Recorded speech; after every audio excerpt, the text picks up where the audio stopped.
नमस्कार, शंखनाद न्यूज चॅनलच्या बातमीपत्रात आपल्या सगळ्यांचं स्वागत आहे। सुरुवातीला पाहणार आहोत मुख्य बातम्या। चंद्रपुरात कृषी महोत्सव 2024 ची थाटात सुरुवात झाली। कृषी मंत्री धनंजय मुंडे आणि वनमंत्री मुनगंटीवार यांची कार्यक्रमात उपस्थिती होती।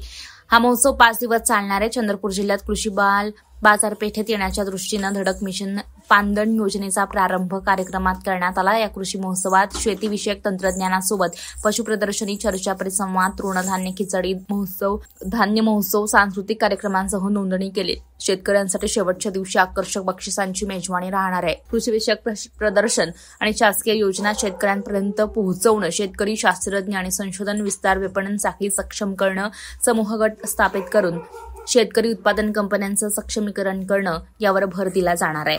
असे जिल्हे आहेत की जिथं वन्य प्राण्यांमुळे प्रचंड मोठं नुकसान होतं।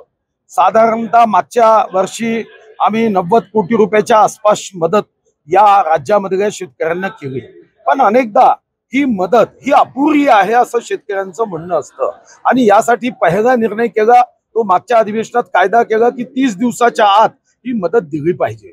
आता या मदतीमध्ये वाढ करण्याचा प्रस्ताव तयार करून तोही वित्त विभागाकडे आम्ही दिला आहे की यामध्ये भरीव वाढ व्हावी, पण यासोबत नुकसान भरपाई देण्याच्या ऐवजी नुकसानच होऊ नये यावर जास्त खर्च केला पाहिजे आणि यासाठी ज्या जिल्ह्यांमध्ये जंगल मोठ्या प्रमाणावर आहे त्या ठिकाणी 90% अनुदानामध्ये कुंपण देण्याची आवश्यकता जाणवते आणि त्याला आम्ही आता मान्यता देतोय। ज्या विदर्भाला आणि मराठवाड्याला कॅप होता त्या सर्व स्मार्ट आणि कृषी नानाजी देशमुख कृषी योजना ही जागतिक बँकेच्या पैशावरती आहे आणि राज्य सरकार आणि केंद्र सरकारच्या हिश्श्यावरती आहे। या एफपीओ ला पैसे देत असताना एफपीओ मधून जो माल येतोय त्याला मात्र कुठेही मार्केट लिंकिंग नव्हतं आणि मार्केट लिंकिंग नसल्यामुळं या एफपीओ नफ्यात यायच्या ऐवजी शेतकऱ्याला नफा पोहोचायच्या ऐवजी या तोट्यात जात होता आणि शेतकऱ्यालाही या ठिकाणी फायदा होत नव्हता।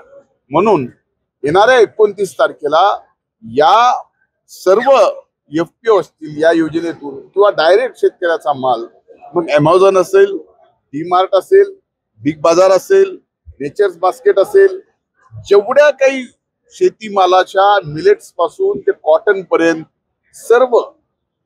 सर्व मालाला मार्केट लिंक करण्यासाठी आणि ते फक्त मार्केट लिंक देश पातळीवर नाही तर जग पातळीच्या प्लॅटफॉर्मवर या शेतकऱ्याला डायरेक्ट विकता यावा आणि त्याला अतिशय चांगला भाव मिळावा, कष्टाचं मोल व्हावं, त्याच्यासाठी ही योजना आम्ही 29 तारखेला या ठिकाणी या सर्व कंपन्यांसोबत बसतोय आणि त्याच्यासाठी एक वेगळं आम्ही सॉफ्टवेअर कृषी विभागाचं तयार करून त्यांचं लिंकिंग हे डायरेक्ट शेतकऱ्यांसोबत मार्केट लिंक त्यांचा वाद करतो।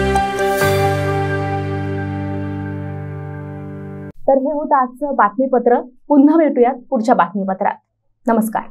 गहनों से ऐसे सजे सजाए, सबसे आकर्षक मुझे बनाए, रेणुका ज्वेलर्स के गहने ऐसे सबके दिलों को जीत जाए।